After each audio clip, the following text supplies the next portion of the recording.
জনপ্রতিনিধিকে ভোটের ডিউটি। কলকাতা পুরসভার ১১০ নম্বর ওয়ার্ডের কাউন্সিলরকে চিঠি। সেকেন্ড পোলিং অফিসারের দায়িত্ব পালনের নির্দেশ।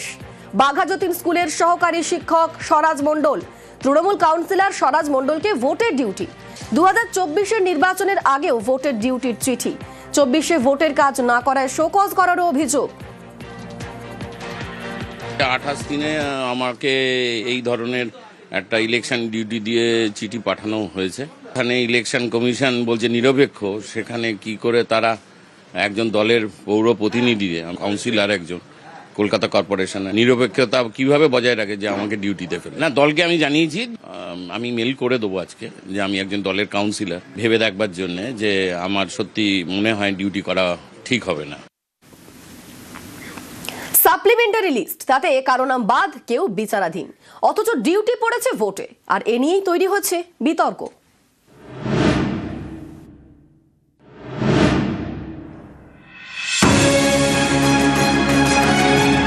বীরভূমের পাড়ুই থানার অনন্তপুর, এখানকার বাসিন্দা নজরুল ইসলাম সিআরপিএফ জওয়ান, ১৯৯৪ থেকে কর্মরত। পরিবারের দাবি এসআইআর এর পর প্রথম ভোটার লিস্টে তার নাম ছিল বিচারাধীন, পরে সাপ্লিমেন্টারি লিস্ট থেকে নাম বাদ। সেই জওয়ানই এখন ভোটে ডিউটি করছেন মালদায়। কিভাবে গেছে ওটা তো আমরা বলতে পারবো না। তো সরকারি আন্ডারে চাকরি করে সিআরপিএফ, এটা আমাদের লজ্জার বিষয়। যাই ২০ বছর থেকে চাকরি করে ওর নাম বাদ। সরকারি দেখবো, আমার কি দেখবো, আমার আপনাদের হাতে না এটা, তাহলে আমাদের মতো লোকে কিছু মনেই করবে না। এটা সরকার ভুক্তি যদি ২০-২৫ বছর গেছে, তাদের যদি বাদ দিয়ে দেয়, তা আমাদের মতো আনপাবলিক দিকে কি মনে করবে।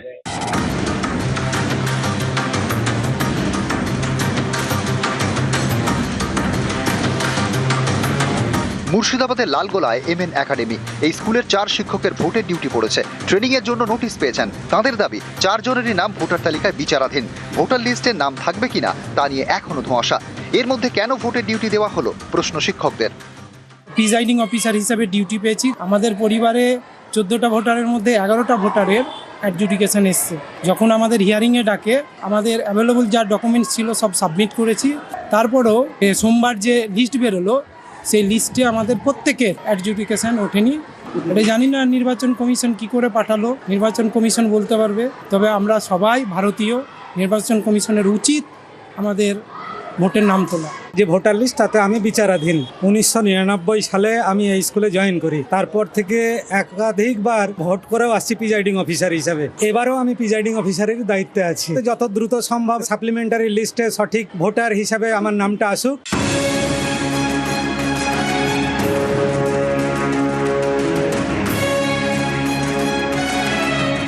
বাঁকুড়ার ইন্দাসের শিমুলিয়া, এখানকার বাসিন্দা আব্দুল হাই। তিনি সোনামুখী বিজে হাই স্কুলের গ্রুপ ডি কর্মী। তাঁর দাবি এবার ভোট দিতে পারবেন কিনা নিশ্চিত নন, কারণ বিচারাধীনের তালিকায় নাম রয়েছে, অথচ ভোটের ডিউটি পড়েছে।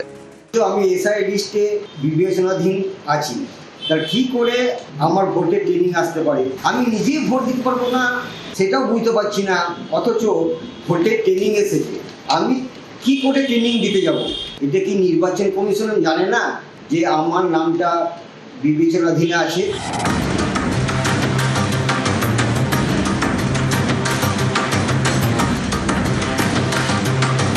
হুগলির খানাকুলের বাসিন্দা মুন্সি সাদিকুল করিম, উত্তর ২৪ পরগনার শাসনের গোলাবাড়ি পল্লীমঙ্গল হাই স্কুলের শিক্ষক।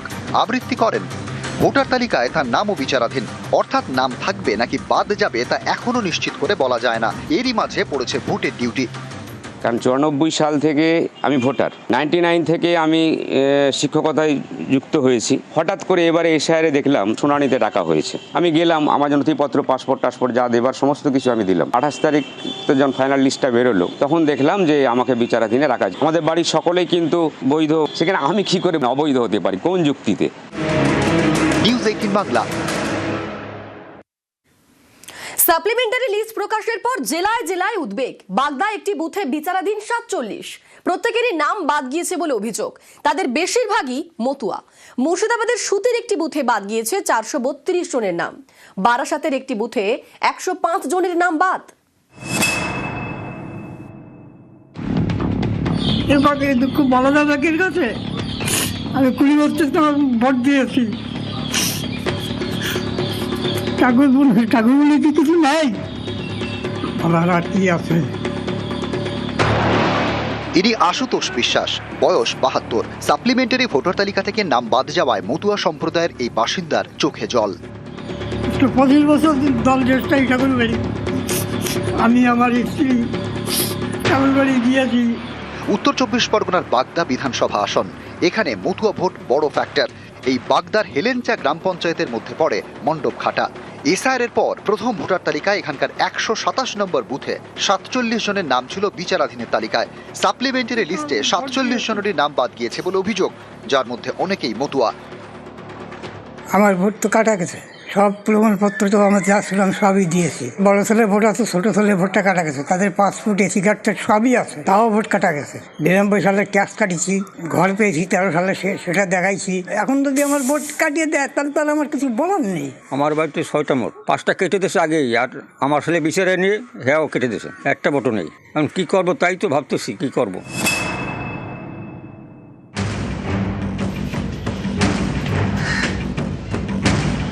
মুর্শিদাবাদের সুতির জগদায় 1 নম্বর গ্রাম পঞ্চায়েত। এখানকার 112 নম্বর বুথে মোট ভোটার 977। সাপ্লিমেন্টারি লিস্টে তাদের মধ্যে 432 জনের নাম বাদ গিয়েছে বলে অভিযোগ।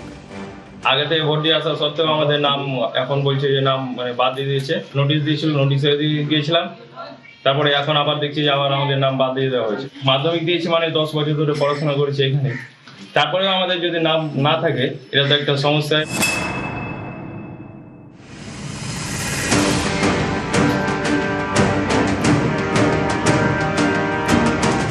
উত্তর 24 পরগনার বারাসাতে 262 নম্বর বুথ। স্থানীয়দের দাবি, এসআইআর এর পর প্রথম ভোটার লিস্টে এই বুথের 191 জনের নাম ছিল বিচারাধীন।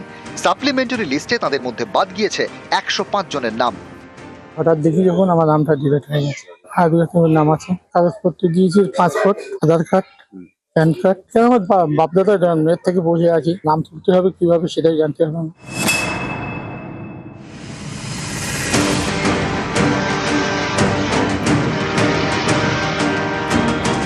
উত্তর 24 পরগনার উত্তর বারাকপুর পুরসভার 4 নম্বর ওয়ার্ড। এখানকার দেবীতলার বাসিন্দা সুজয় রায়। তাঁর দাবি, 28 বছর বিএসএফে ছিলেন। এসআইআর এর সময় সমস্ত নথি দিলেও সাপ্লিমেন্টারি লিস্ট থেকে তার নাম বাদ গিয়েছে। দেশের সেবা করেছি, ডিফেন্সে চাকরি করেছি বিগত 28 বছর ধরে। আমার সমস্ত ডকুমেন্ট দিয়েছি এবং সেন্ট্রাল গভর্নমেন্টের যে পিপিও হয় সেই পিপিও দিয়েছি। আমি এখন এক্স সার্ভিসম্যান, পিপিও দিয়েছি এবং আমার আই কার্ডও দিয়েছি। এই আই কার্ডটা আমাকে ভোটার লিস্ট থেকেই ডিলিট করে দিই। আমি চিন্তিত আছি এই ব্যাপারটা নিয়ে। নিউজ 18 বাংলা।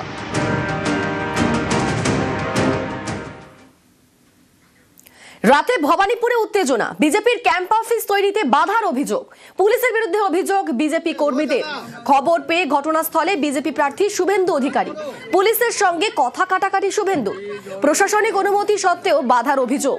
পুরসভার আপত্তিতেই ক্যাম্প অফিস তৈরিতে বাধা বলে দাবি। মুখ্য নির্বাচনী আধিকারিককে ফোনে নালিশ শুভেন্দু। না কেন আপনি যাচ্ছেন?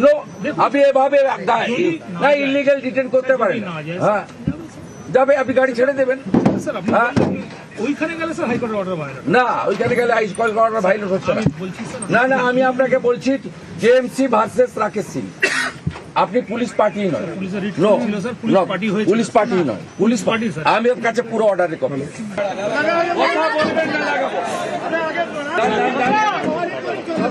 দাদাগিরি নেই চলেগা। পাশে গিয়ে কথা বলুন।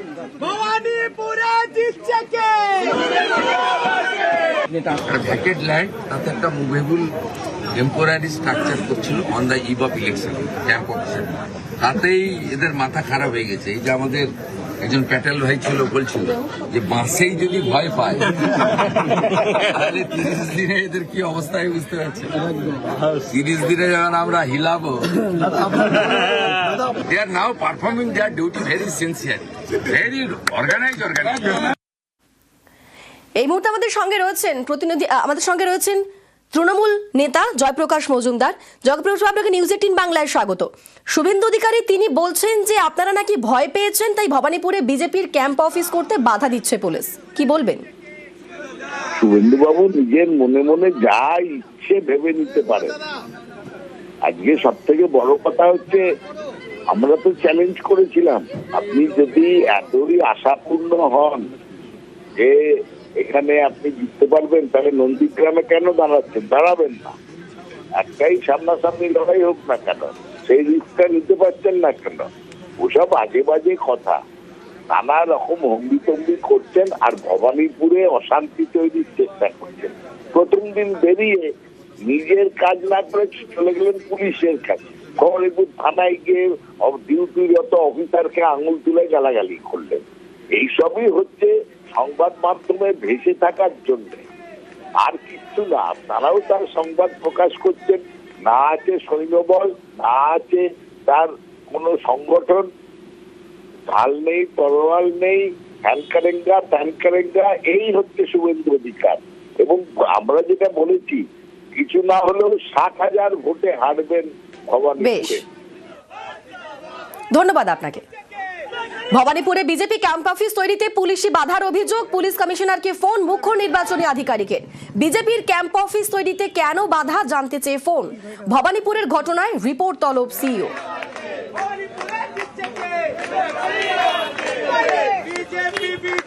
বিজেপি